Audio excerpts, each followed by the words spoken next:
નમસ્કાર, હું રજનીકાંત રાવલ આપની સમક્ષ પ્રસ્તુત કરું છું શ્રીમદ ભગવદ્ ગીતા પઠન અધ્યાય 3 કર્મયોગ. અર્જુને પૂછ્યું, હે જનાર્દન, આપે કર્મ કરતા જ્ઞાનને શ્રેષ્ઠ માન્યું છે, તો પછી આપ મને ઘોર કર્મ કરવા કેમ કહો છો? આપ ક્યારેક જ્ઞાનની પ્રશંસા કરો છો તો ક્યારેક કર્મની પ્રશંસા કરો છો. આથી મારી બુદ્ધિ ભ્રમમાં પડે છે. દરેકે કર્મ કરવું જરૂરી છે. આથી આપ મારા હિત કાજે એક જ બાબત જણાવો. શ્રી કૃષ્ણ જવાબ આપતા કહ્યું, હે અર્જુન, આ જગતમાં જ્ઞાન વડે જ્ઞાનીઓની ને કર્મયોગ વડે કર્મયોગીઓની એમ બે પ્રકારની સ્થિતિ દર્શાવી છે. નિત્ય નૈતિક કર્મો કર્યા વગર અંતઃકરણની શુદ્ધિ થતી નથી. અંતઃકરણની શુદ્ધિ વિના જ્ઞાનનો લાભ થતો નથી. જ્ઞાનના લાભ વિના મોક્ષ પ્રાપ્તિ થતી નથી. કર્મ ત્યજવાથી મોક્ષ પ્રાપ્તિ થતી નથી. કોઈ પણ મનુષ્ય કર્મ કર્યા વિના એક ક્ષણ પણ રહી શકતો નથી. કારણ કે બધા પ્રાણીઓ પ્રકૃતિના ગુણોને વશ થઈ કર્મ કરે છે. જે કર્મેન્દ્રિયોનો સંયમ કરી મનથી વિષયોનું સેવન કરે છે તે મૂર્ખ અને દંભી કહેવાય છે. પણ જે મનુષ્ય મનથી જ્ઞાનેન્દ્રિયોને દબાવી ફળ માટે અનાસક્ત થઈને કર્મયોગનું અનુષ્ઠાન કર્મેન્દ્રિયો દ્વારા કરે છે તે શ્રેષ્ઠ છે. સંધ્યા, ઉપાસના વગેરે કર્મ દરરોજ કરવા જોઈએ. જો તું બધી રીતે કર્મ કરવાનું છોડી દેશે તો તારું શરીર પણ ટકી શકશે નહીં. ઈશ્વર નિમિત્ત કર્મ સિવાયના બીજા કર્મ બંધનમાં નાખનાર છે. આથી ફળની ઈચ્છા ત્યજી દઈ કર્મ કર. અગાઉ બ્રહ્માએ યજ્ઞ સહિત પ્રજાને સર્જી ત્યારે તેમણે કહેલું કે આ યજ્ઞ વડે તમે દેવોને સંતુષ્ટ કરો તો દેવો તમને વાંછિત ભોગ આપશે. પરંતુ તેમણે તમને જે આપ્યું તે તમે દેવોને અર્પણ કર્યા વગર ભોગવો તો તમે ચોર ઠરો. યજ્ઞ કર્યા પછી વધેલું જમનારા સજ્જન છે તે સર્વ પાપોથી મુક્ત થાય છે.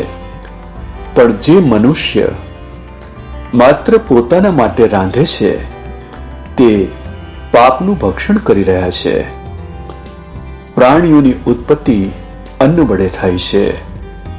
અન્ન વરસાદથી થાય છે. વરસાદ યજ્ઞથી થાય છે. યજ્ઞ કર્મથી થાય છે. કર્મ વેદથી ઉત્પન્ન થાય છે ને વેદ પરમાત્મામાંથી ઉત્પન્ન થાય છે. આમ પરમાત્મા યજ્ઞમાં રહેલા છે.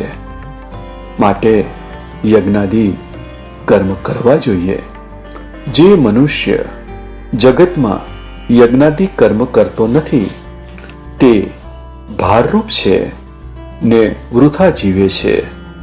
પરંતુ જે આત્મામાં રાચે છે, આત્મામાં તૃપ્ત રહે છે ને આત્મામાં સંતોષી રહે છે તેને કોઈ કર્મ કરવાનું રહેતું નથી. જનક વૈદેહી જેવા રાજવી પણ ફળમાં અનાસક્ત રહી કર્મ દ્વારા જ ઉત્તમ સિદ્ધિ હાંસલ કરી શક્યા હતા. તેથી મનુષ્યોને ધર્મમાં પ્રવૃત્ત કરવા માટે પણ તું કર્મ કર. મોટા માણસો જે કંઈ આચરણ કરે છે તેનું અનુકરણ નાનાઓ કરે છે. હે અર્જુન, મારે પોતાને ત્રણેય લોકમાં કંઈ કરવાનું કે મેળવવાનું નથી, છતાં હું કર્મમાં પ્રવૃત્ત રહું છું. જો હું કર્મ ન કરું તો બધા મારું અનુકરણ કરવા માંડશે ને કર્મોને છોડી દેવાથી નાશ પામશે. આથી કરીને વર્ણસંકર જાતિ પેદા થશે ને હું વર્ણસંકરતાનો સર્જક ને તેના અધઃપતનનું કારણ બનું. બધા જ કર્મો ઇન્દ્રિયો મારફત કરવામાં આવે છે. અજ્ઞાની મનુષ્ય કર્મમાં આસક્ત થઈ કર્મ કરે ને હું કરું છું તેમ માની લે છે, જ્યારે જ્ઞાનીઓ કર્મમાં આસક્ત થયા વગર કર્મ કરે છે. હું પરમાત્માનો અંશ છું ને તેની પ્રેરણાથી હું આ કાર્ય કરું છું એવો નિશ્ચય કરીને જે કર્મ કરવામાં આવે છે તે મને અર્પણ કરી ફળની આશા છોડી દે. અહંકારનો ત્યાગ કર ને શોક રહિત થઈ યુદ્ધ કર. જે મનુષ્યો મારા વચનોમાં શ્રદ્ધા રાખી દોષ દ્રષ્ટિ વગરના થઈ અહંકાર રહિત બનીને મારા મતને અનુસરે છે તે મનુષ્ય કર્મ કરતો હોવા છતાં જ્ઞાનીની જેમ તે કર્મથી મુક્ત થાય છે. દરેક ઇન્દ્રિયને પોતાના રાગ દ્વેષ રહેલા છે. તે રાગ દ્વેષને વશ ન થવું. રાગ દ્વેષ બંને મોક્ષ માર્ગના શત્રુઓ છે. આથી કરીને રાગ દ્વેષ જીતીને પોતાના ધર્મનું પાલન કરવું ઉત્તમ છે. પોતાના ધર્મમાં મૃત્યુ થાય તે ઉત્તમ છે, કેમ કે સ્વધર્મથી સ્વર્ગ સુખ મળે છે, જ્યારે બીજો ધર્મ નરક અપાવે છે. અર્જુને પૂછ્યું, હે કૃષ્ણ, પોતાની ઈચ્છા ન હોવા છતાં મનુષ્ય કોની પ્રેરણાથી પાપ કર્મ કરે છે? શ્રી કૃષ્ણ જવાબ આપ્યો, હે અર્જુન, રજોગુણથી ઉત્પન્ન થયેલ કામ ક્રોધ મનુષ્યને પાપ કરાવે છે. આ બંને મહાન પાપી છે. તેને મોક્ષ માર્ગના શત્રુ જાણ. જેમ ધુમાડાથી અગ્નિ, કચરાથી દર્પણ ને ગર્ભવેષ્ટન ચામડીથી ગર્ભ ઢંકાય છે, તે પ્રમાણે કામથી વિવેક જ્ઞાન ઢંકાયેલ છે. આ કામ અજ્ઞાનીને ભોગનો સમયે સુખ ને અંતમાં દુઃખ આપે છે. જ્ઞાનીને આ કામ દ્વારા થનાર અનર્થનો અનુભવ હોવાથી ભોગ ભોગવવાના સમયે પણ દુઃખ જ થાય છે. ઇન્દ્રિયો, મન ને બુદ્ધિ આ ત્રણ કામના આશ્રય સ્થાન છે. કામ જ પોતાના આવરણથી જ્ઞાનને ઢાંકીને જીવાત્માને મૂર્ખ બનાવે છે.